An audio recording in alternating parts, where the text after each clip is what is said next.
नमः।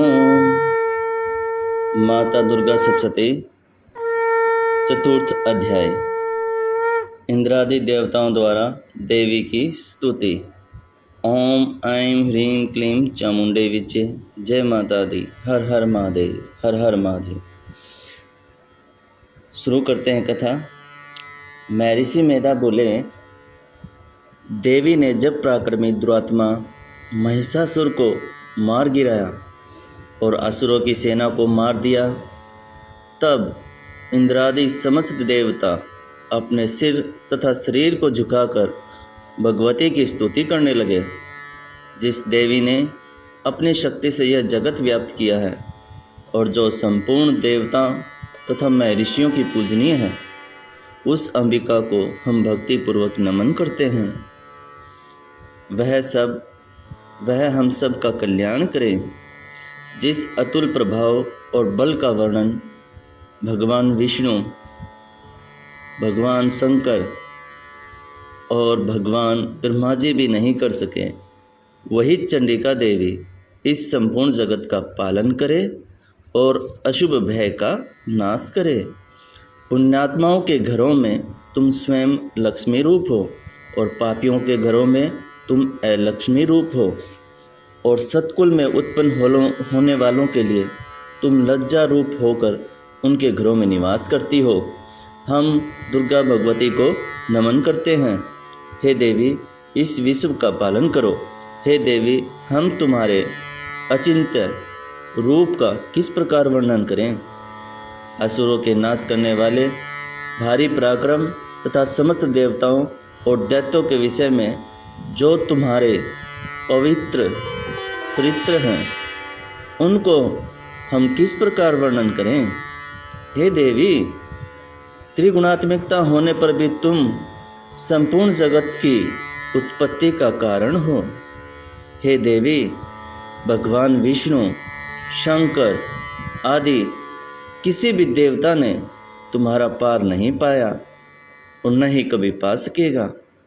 तुम सबकी आश्रय हो। यह संपूर्ण जगत तुम्हारा ही अंश रूप है, क्योंकि तुम सबकी आदिभूत प्रकृति हो। हे देवी, तुम्हारे जिस नाम के उच्चारण से संपूर्ण युगों में सब देवता तृप्ति लाभ प्राप्त करते हैं, वह स्वा तुम ही हो। इसके अतिरिक्त तुम पितरों की तृप्ति का कारण हो। मार्कंडेय पुराण में भी कहा गया है कि माता की कथाएं श्रवण करने से पितरों को तृप्ति प्राप्त होती है, इसलिए सब आपको सवदा कहते हैं। हे देवी, वह विद्या जो मोक्ष को देने वाली है, जो अचिंत्य माँ ज्ञान स्वरूपा है, तत्वों के सार को वश में करने वाले, संपूर्ण दोषों को दूर करने वाले, मोक्ष की इच्छा वाले मुनिजन जिनका अभ्यास करते हैं, वह तुम ही हो।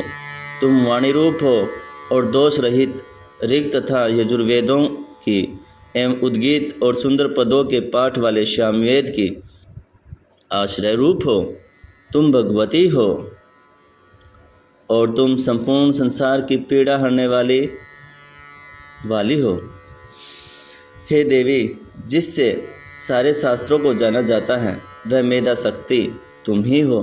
दुर्गम भवसागर से पार करने वाली नौका भी तुम ही हो। लक्ष्मी रूप से विष्णु भगवान के हृदय में निवास करने वाली और भगवान महादेव द्वारा सम्मानित गौरी भी तुम ही हो। मंद मुस्कान वाले निर्मल पूर्ण चंद्र बिंब के समान और उत्तम सुवर्ण की मनोहर कांति से कमनीय तुम्हारे मुख को देखकर भी महिषासुर क्रोध में बढ़ गया। यह बड़े आश्चर्य की बात है। और हे देवी, तुम्हारा यही मुख जब क्रोध में भर गया हो, उदय काल के चंद्रमा की भांति लाल हो गया हो और तनी हुई बाहों के कारण विकराल रूप हो गया हो, उसे देखकर भी महिषासुर के शीघ्र प्राण नहीं निकले। ये बड़े आश्चर्य की बात है। आपके कुपित मुख के दर्शन करके भला कौन जीवित रह सकता है। हे देवी, तुम हमारे कल्याण के लिए प्रसन्न हो।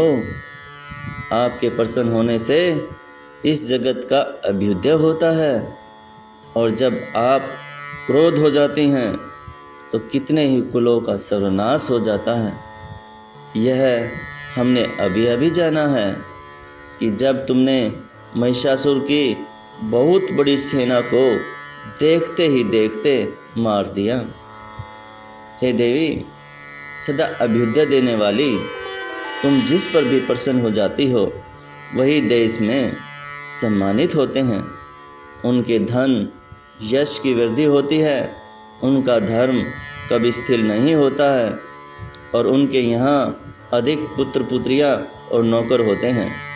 हे देवी, तुम्हारी कृपा से ही धर्मात्मा पुरुष प्रतिदिन श्रद्धापूर्वक यज्ञ करता है और धर्मानुकूल आचरण करता है, और उसके प्रभाव से ही स्वर्गलोक में जाता है, क्योंकि तुम तीनों लोकों में मनवांछित फल देने वाली हो। हे माँ दुर्गे, तुम स्मरण करने पर संपूर्ण जीवों के भय को नष्ट कर देती हो, और स्थिर चित्त वालों के द्वारा चिंतन करने पर उन्हें और अत्यंत मंगल देती हो। हे दारिद्र दुख नाशिनी देवी, तुम्हारे सिवा दूसरा कौन है? तुम्हारा चित्त सदा दूसरों के उपकार में लगा रहता है। हे देवी, तुम शत्रुओं को इसलिए मारती हो कि उनके मारने से दूसरों को सुख मिलता रहे। वह चाहे नरक में जाने के लिए चिरकाल तक पाप करते रहे हों, किंतु तुम्हारे साथ युद्ध करके सीधे स्वर्ग को जाएं, इसलिए तुम उनका वध करती हो। हे देवी, क्या तुम दृष्टिपात मात्र से समस्त असुरों को भस्म नहीं कर सकती?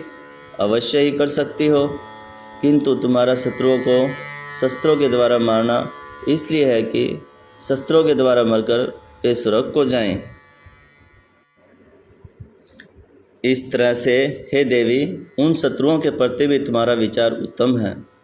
हे देवी, तुम्हारे उग्र खड़ग की चमक से और त्रिशूल की नोक की कांति से असुरों की आंखें फूट नहीं गई। उसका कारण यह था कि वे किरणों से शोभायमान तुम्हारे चंद्रमा के समान आनंद प्रदान करने वाले सुंदर मुख के दर्शन कर रहे थे। हे देवी, तुम्हारा शील बुरे वृत्तांत को दूर करने वाला है, और सबसे अधिक तुम्हारा रूप है जो न कभी चिंतन में ही आ सकता है, और न है ये जिसकी दूसरों से कभी तुलना ही हो सकती है। तुम्हारा बल व पराक्रम शत्रुओं को नाश करने वाला है। इस तरह तुमने शत्रुओं पर भी दया प्रकट की है। हे देवी, तुम्हारे बल की किसके साथ बराबरी की जा सकती है, तथा शत्रुओं को भय देने वाला इंद्र इतना सुंदर रूप और किसका है? हृदय में कृपा और युद्ध में निष्ठुरता, यह दोनों बातें तीनों लोकों में केवल तुम्ही में देखने में आई हैं।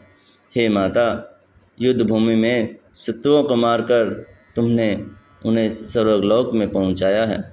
इस तरह तीनों लोकों की तुमने रक्षा की है, तथा उन उन्मत्त असुरों से जो हमें भय था उसको भी तुमने दूर कर दिया है। तुमको बार बार नमन है। हे देवी, तुम शूल तथा खड़ग से हमारी रक्षा करो, तथा घंटे की धावनी और धनुष की टंकार से भी हमारी रक्षा करो। हे चंडिके, आप शूल को घुमाकर पूर्व पश्चिम उत्तर दक्षिण दिशा में हमारी रक्षा करो। तीनों लोकों में जो तुम्हारे सौम्य रूप हैं तथा घोर रूप हैं, उनसे हमारी रक्षा करो, तथा इस पृथ्वी की रक्षा करो। हे अंबिके, आपके कर पल्लवों में जो खड़ग शूल और गदा आदि शस्त्र शोभा पा रहे हैं, उनसे हमारी रक्षा करो। महर्षि बोले, इस प्रकार जब देवताओं ने जगत माता भगवती की स्तुति की और नंदनवन के पुष्पों तथा गंध अनुलेपनों द्वारा उनका पूजन किया, और फिर सब ने मिलकर जब सुगंधित व दिव्य धूपों द्वारा उनको सुगंधि निवेदन की, तब देवी ने प्रसन्न होकर कहा, हे देवताओं, तुम सब मनवांछित मुझसे कोई वर मांग लो। देवता बोले, हे भगवती, तुमने हमारे सब कुछ कार्य कर दिए हैं, अब हमारे लिए कुछ भी मांगना शेष नहीं, क्योंकि तुमने हमारे परम शत्रु महिषासुर का वध कर दिया है, संहार कर दिया है। हे माता, हे महेश्वरी, तुम इस पर भी यदि हमें कोई वर देना चाहती हो तो बस इतना सा ही वर दो जब जब हम आपका स्मरण करें तब तब आप हमारी विपत्तियों को हरण करने के लिए दर्शन दिया करें। हे अंबिके, जो कोई भी शत्रु, जो कोई भी तुम्हारी स्तुति करे, तुम उनको वित्त समृद्धि और वैभव देने के साथ साथ उनकी धन और स्त्री आदि संपत्ति को बढ़ाएं और सदा हम पर प्रसन्न रहें। महर्षि बोले, हे राजन, देवताओं ने जब जगत के लिए तथा अपने लिए इस प्रकार प्रसन्न किया तो देवी तथास्तु कहकर अंतर्ध्यान हो गई। हे भूप, जिस प्रकार तीनों लोकों का हित चाहने वाली वह भगवती देवताओं के शरीर से उत्पन्न हुई थी, वह सारा वृत्तांत मैंने तुझसे कह दिया है। और इसके पश्चात दुष्ट असुरों तथा शुंभ व निशुंभ का वध करने और सब लोगों की रक्षा करने के लिए जिस प्रकार गौरी देवी के शरीर से उत्पन्न हुई थी, वह सारा वृत्तांत मैं यथावत करता हूँ। इति चतुर्थ अध्याय संपूर्णम। ओम ऐं ह्रीं क्लीं चामुंडे विचे। जय माता दी। हर हर महादेव, हर हर महादेव। अन्य वीडियो के डिस्क्रिप्शन आपको अन्य वीडियो के लिंक डिस्क्रिप्शन में आप सभी भक्तों को उपलब्ध हो जाएंगे। आप सभी भक्तजन सुन रहे थे विजडम वेव एनर्जी, जहां सिर्फ ज्ञान की ही बात कही जाती है।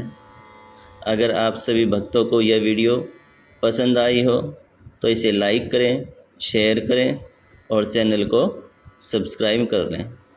माता भगवती आप सभी का मंगल करें, आप सभी का कल्याण करें और आपकी जो भी मनोकामनाएं हैं इसको श्रवण करने से पूरी हों। जय माता दी भक्तों, जय माता दी।